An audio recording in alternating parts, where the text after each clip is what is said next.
मेरे भाई, अगर तुम्हारे साथ ऐसा कुछ हुआ है तो मुझे बताना जरूर।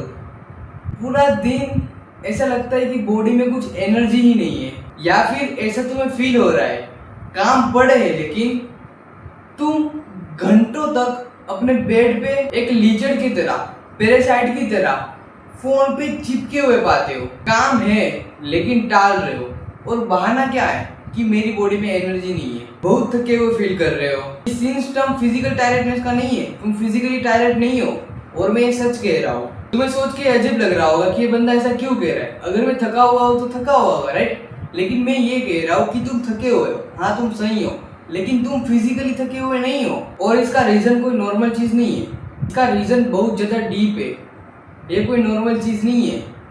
अगर तुम इसको अभी इग्नोर करोगे ना, फिर एक साल बाद तुम अपनी जिंदगी को पीछे मुड़ के देखोगे ना, तो तुम्हारी पूरी जिंदगी तबाह हो गई होगी। टाइम वेस्ट हो चुका होगा, काम के नाम पे घंटा तुमने कुछ नहीं किया होगा। मैं वापस से रिपीट कर रहा हूँ अपनी बात को, तुम फिजिकली टायर्डनेस नहीं हो, तुम फिजिकल टायर्ड नहीं हो, तुम्हारी बॉडी बिल्कुल ठीक है। अगर अपनी बॉडी को इनफ न्यूट्रिशन दे रहे हो तो। और तुम्हें जो भी फिलहाल हो रखा है ना, उसे कहते हैं मेंटल फटीग, और यही टर्न है। और ये इसलिए नहीं होता कि तुमने मेंटली हैवी वर्क कर लिया है, इसका रीजन भी काफी अजीब है, जिसको हम आगे डिस्कस करने वाले हैं और उसका सॉल्यूशन भी देने वाले हैं। तो सबसे पहले बात करते हैं मेंटल फटीग। आखिर मेंटल फटीग कौन सा कीड़ा है, आखिर ये है क्या? तो पहले ये बात को समझो कि तुम्हारा माइंड मेंटली एग्जॉस्ट हो चुका है पूरा, उसमें मेंटल एनर्जी नहीं बची है कोई भी प्रोडक्टिव काम को करने की। उसे बस चाहिए तो कांस्टेंट सिमुलेशन, कांस्टेंट डोपामिन। और डोपामिन ही हमारा नेक्स्ट पॉइंट है। इतने में ही लिमिटलेस डोपामिन प्रेशर मिल रहा है, उससे अच्छा क्या ही हो सकता है। तुमने कभी ध्यान दिया है कि तुम कभी भी कोई प्रोडक्टिव काम करने बैठोगे, ऐसे किसी काम को कि हाँ मैंने आज दिन का कुछ करा है, आज मैंने दिन को बर्बाद नहीं किया, कुछ मैंने करा है, आज बर्बाद नहीं किया। उस काम को करते हुए तुम्हें इतना मजा नहीं आता, उतना डोपामिन रिलीज नहीं होता है, तुम प्रेशर फील नहीं करते हो। और जैसे ही काम खत्म हो जाए, जब रिजल्ट आ जाए, और तब जो मजा आता है ना, तब एक अलग ही लेवल की मिस्ट्री सेटिस्फेक्शन होती है ना, जो ना तुम्हारा सोर्स ना रील, ये दोनों इस लेवल तक कभी नहीं पहुंच सकते। This is called cheap instant gratification. और जिस टाइप का सेटिस्फेक्शन जब तुम्हें काम खत्म करने के बाद मिलता है ना, इज कॉल्ड इरेटिफिकेशन। और पता है ऐसा क्यों होता है? जब तुम काम कर रहे होते हैं ना, तब तुम्हारा डोपामिन एक्यूमुलेट करता है, और जैसे ही तुम खत्म कर लो, जो सारा डोपामिन कलेक्ट करके रखा था वो तुम्हें दे देता है, and you feel intense pleasure. लेकिन तुम्हें ये भी देखना है कि तुम्हारा ब्रेन कॉन्स्टेंटली एडेप्ट करता है, उसके पास अनलिमिटेड डोपामिन नहीं है। एक टाइम आता है जब दिन में सारे डोपामिन एग्जॉस्ट हो जाते हैं, खत्म हो जाते हैं, और इस सिचुएशन को कहते हैं डोपामिन ओवरडोज। और यही तुम पूरे अपने दिन में करते हो। तुम दिन भर 3-4 घंटे रील स्क्रॉल करते हो, शॉर्ट स्क्रॉल करते हो, बेड पे पड़े रहते हो, काम टाल देते हो, जंक फूड खाते हो, शुगर कंज्यूम करते हो। ये सारी चीजें तुम्हें इंटेंस लेवल ऑफ डोपामिन दे रही है। एंड ऑफ द डे जब ये सारी चीजें मिक्सड अप करती है, तब तुम्हारा ब्रेन फ्राई हो जाता है, फकेड अप हो जाता है। अब इसे फिक्स करने का बहुत ही आसान तरीका है। एक बात को समझो, अकाउंटेबिलिटी लोगे ना अगर इस चीज की, तो इस चीज को फिक्स करना बहुत ज्यादा आसान है। तुम्हें क्या करना है, एक पेन और एक नोट लेना है, और उस नोट में अपने पूरे दिन की ये सारी चीजें लिख दो जो तुम्हें इंटेंस डोपामिन हिट करवाती है, विदाउट बीइंग प्रोडक्टिव। अगर तुम रनिंग करते हो तो ये प्रोडक्टिव चीज है, लेकिन अगर इसकी साइड में तुम कोई जंक फूड खा रहे हो तो ये प्रोडक्टिव चीज नहीं है, ये बहुत ज्यादा डोपामिन हिट करवाती है। कैलकुलेट किसको करना है? डूम स्क्रॉलिंग, यानी कि जो तुम रील शॉर्ट 3-4-5-6 घंटे या फिर 1 घंटे भी लगातार देखते हो ना, उसको करो। जो तुम जंक फूड खा रहे हो उसको करो, वीडियो गेम को भी कैलकुलेट करो, और इन सारी चीजों की एक लिस्ट बनो। अब इसे कैलकुलेट कैसे करना है? लेट से तुम रील देख रहे हो, शॉर्ट देख रहे हो लगातार 1 घंटे के लिए, तो हम उस 1 घंटे को 100 डोपामिन पॉइंट्स मानेंगे। डोपामिन पॉइंट्स को हम शॉर्ट में कहेंगे डीपी। तुम 2 घंटे के लिए शॉर्ट्स देख रहे हो, रील्स देख रहे हो, तो तुम्हें 200 डोपामिन पॉइंट्स मिलेंगे।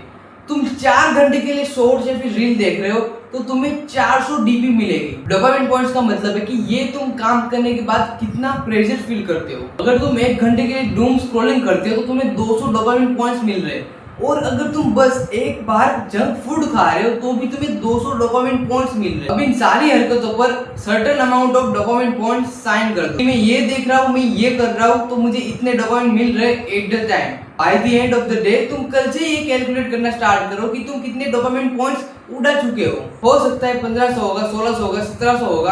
अब देखो मैं कोई यूनिवर्सल नंबर क्यों नहीं कह रहा, क्योंकि अगर ये समझो कि तुम जो जंक फूड के ऊपर जब खाते हो तब जो प्रेशर फील करते हो, वो हो सकता है कि वीडियो गेम में उतना प्रेशर तुम फील ना कर रहे हो, और हो सकता है मैं जितना गेम्स के लिए प्रेशर फील करता हूँ तुम ना करो, मैं ज्यादा करूँ तुम कम करो, या फिर तुम ज्यादा करो या फिर मैं कम करूँ।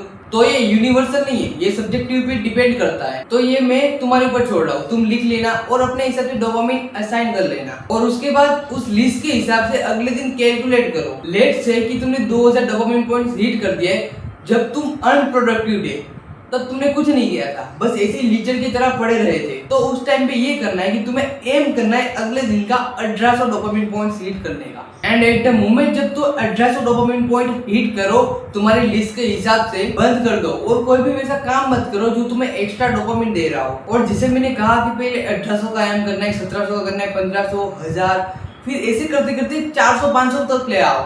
और ये टाइम जब तुम्हारा डोपामिन पॉइंट 400 से 500 होगा, तुम बहुत अच्छी लाइफ जी रहे होगे। जब तुम्हारा पॉइंट 2000 था, उससे तो काफी ज्यादा बेटर लाइफ जी रहे होगे। और तब तुम एक चीज नोटिस करोगे, तुम्हारे ब्रेन के पास ऑलरेडी रिजर्व होता है डोपामिन पॉइंट। तब तुम कोई भी प्रोडक्टिव काम कर रहे होगे ना, तब तुम्हारे ब्रेन के पास डोपामिन देने को होगा। जब तक तुम्हारा ये काम का रिजल्ट आएगा तब तक तुम प्रेशर फील कर रहे हो। और ऐसे करते करते जब तुम कल ये काम को करने बैठोगे ना, तब तुम्हारा ब्रेन खुद ही कहेगा कि भाई ये काम प्रेशरफुल है, प्रेशर फील करवाएगा। यूट्यूब के लिए वीडियो रिकॉर्ड करना हो सकता है, एक्सरसाइज करना हो सकता है, वीडियो एडिटिंग करना हो सकता है, कोई भी कंटेंट राइटिंग करना हो सकता है, कोई भी ऐसा प्रोडक्टिव काम जो करने के बाद तुम अपनी लाइफ में इंप्रूवमेंट कर रहे हो। और हाँ, एक बात को याद रखना, जो भी तुम वो अच्छे काम कर रहे हो ना, प्रोडक्टिव काम कर रहे हो ना, वो तुम अपने लिस्ट में मत लिखना। जो तुम्हें इंस्टेंट डोपामिन हिट करवा रहा है ना, तुम्हारी लाइफ बेटर हो रही है, ऐसा कुछ भी नहीं हो रहा है। जो खामोखा तुम्हारे डोपामिन पॉइंट्स खा रहा है, उस काम को ही सिर्फ लिखना है। बस 1 महीने के लिए ये वाला चीज काम कर लो। 1 महीने में ही तुम्हारी लाइफ जो भी हो रही है, जो तुम लेजी फील कर रहे हो, टायर्ड फील कर रहे हो, तुम्हें वो काम करने का मन भी हो रहा है लेकिन नहीं कर पा रहे हो। अगर 1 महीने के लिए ये काम कर लिया, तो 1 महीने बाद कितना कुछ चेंज हो सकता है लिटरली। तो एक बार ये ट्राई करके देखना। बाकी एंड में मैं यही बोलना चाहता हूँ कि good luck for your mental fatigue recovery journey. Oh my God, literally.